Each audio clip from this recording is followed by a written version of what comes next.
जो मैंने एप्लीकेशन लगाई थी और मैंने क्वेश्चंस रेज किए थे कि भाई ये इतना डिले क्यों हो रहा है, 7 महीने 15 दिन हो गए हैं और इन बच्चों की जो रिकवरी करी गई सीमा हैदर से बल्लभगढ़ फरीदाबाद में, तो उसकी कोई इन्फॉर्मेशन खुद मान रही है कि मैं उसकी वाइफ हूँ। तो ये तो क्लियर हो गया ना कि ये तो गुलाम हैदर की वाइफ है,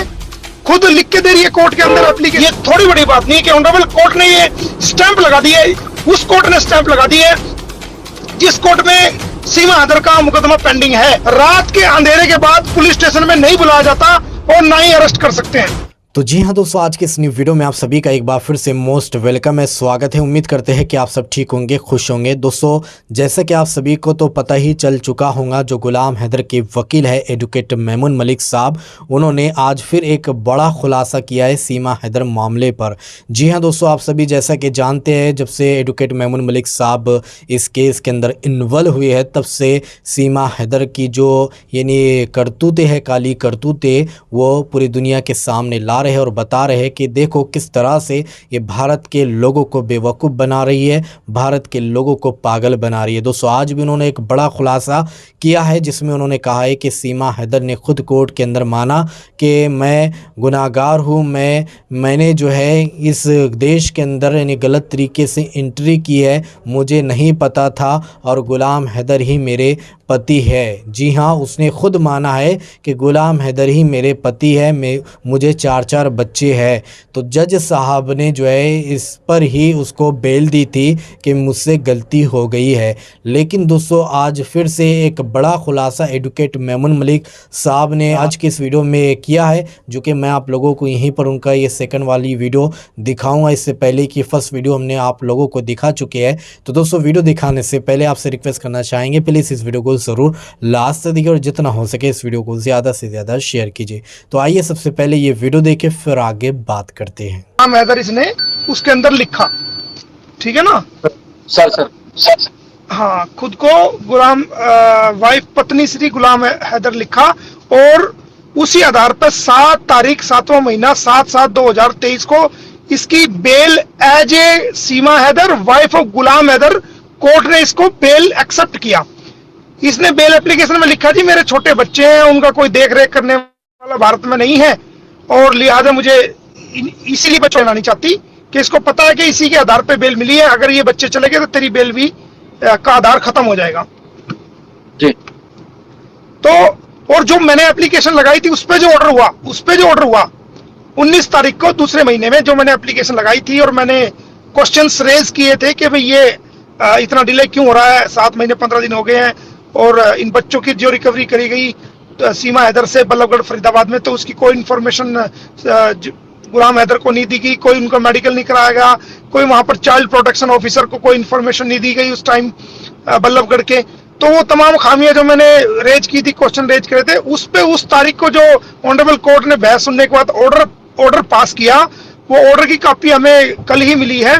सर्टिफाइड कॉपी मिली है। उसमें खुद ऑनरेबल कोर्ट ने सीमा हैदर को गुलाम हैदर की वाइफ डिक्लेयर किया है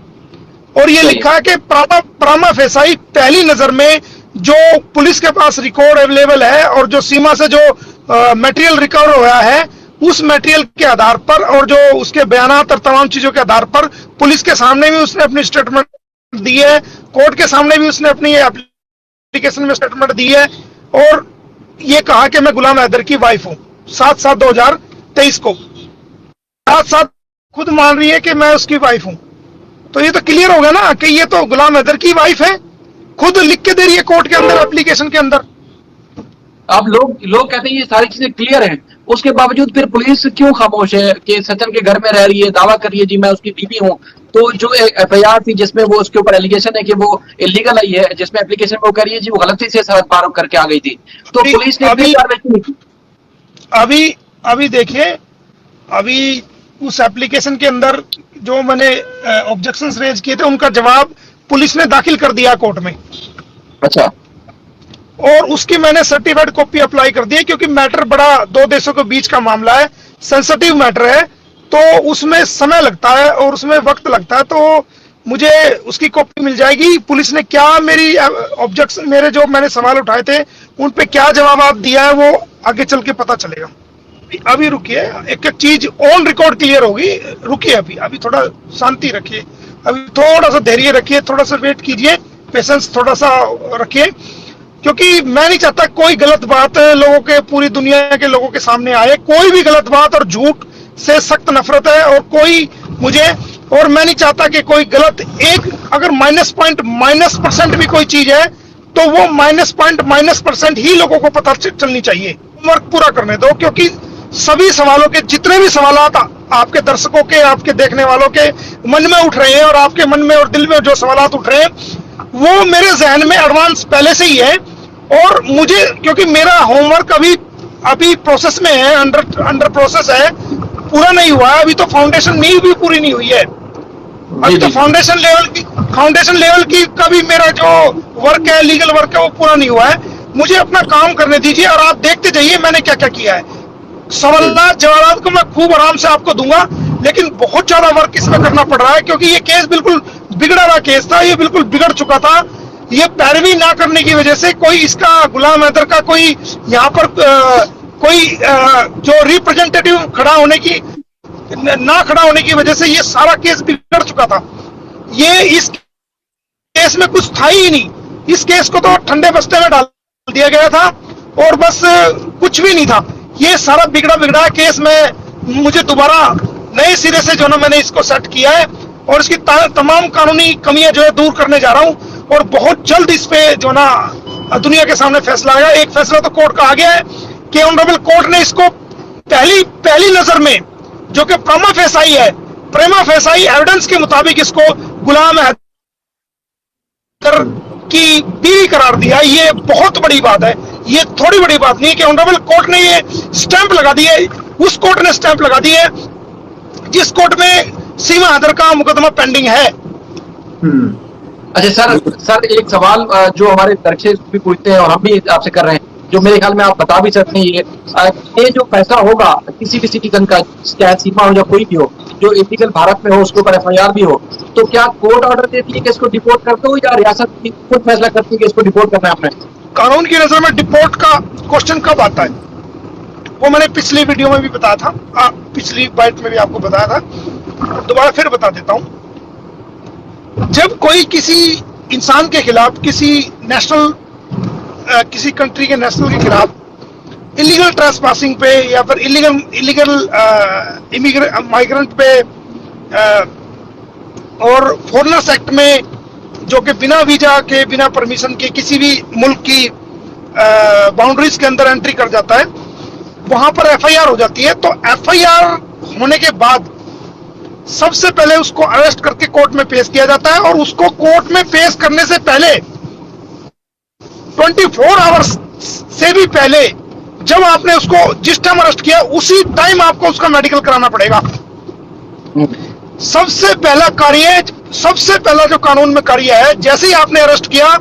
आप सबसे पहले उसको सरकारी अस्पताल में ले जाके उसका मेडिकल कराएंगे। उसके बाद आप उससे जो ना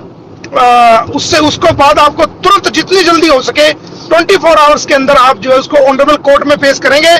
और अगर आपको 24 आवर्स लगते हैं कोर्ट में पेश करने के लिए, और रात आपके पास गुजारी है, तो कोर्ट में पेश करने से पहले दोबारा फिर मेडिकल कराएंगे,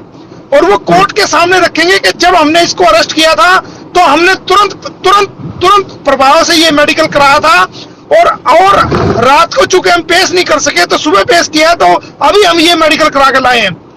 और इन्होंने रात को अरेस्ट किया, जबकि कानून के मुताबिक किसी भी महिला को और किसी और चिल्ड्रंस को, बच्चों को रात के अंधेरे के बाद पुलिस स्टेशन में नहीं बुलाया जाता, और ना ही अरेस्ट कर सकते हैं। इनको चाहिए था कि भाई ये इसको हाउस अरेस्ट करते, और उसके बाद जो है ना अगले दिन में लेडीज पुलिस द्वारा इसको जो है ना अरेस्ट करके, और वो फिर तुरंत मेडिकल करा करके कोर्ट में पेश करते। पड़ती है किस लीगल पॉइंट पे पड़ती है, जरूरत पड़ती है, और कहाँ हमें डॉक्यूमेंटेशन के मामले में, एविडेंस के मामले में, काउंसिल एक्सेस के मामले में कहाँ क्या होता है। वो शुक्र है कि मेरे मालिक का मुझे सब नॉलेज है, इस बात का तजुर्बा भी है। मैंने आपको पहले भी कहा था, मेरे लिए चुटकियों का खेल है ये, मेरे लिए ये कुछ भी केस नहीं है, पिछले दिनों एक मिस्र की पीएचडी स्टूडेंट थी जो कि भारत में पीएचडी कर रही थी, तो उसके खिलाफ भी एलिगेशंस लगा करके उसको जेल में डाल दिया गया था। तो मुझे जब पता चला था तो मैंने जाके उस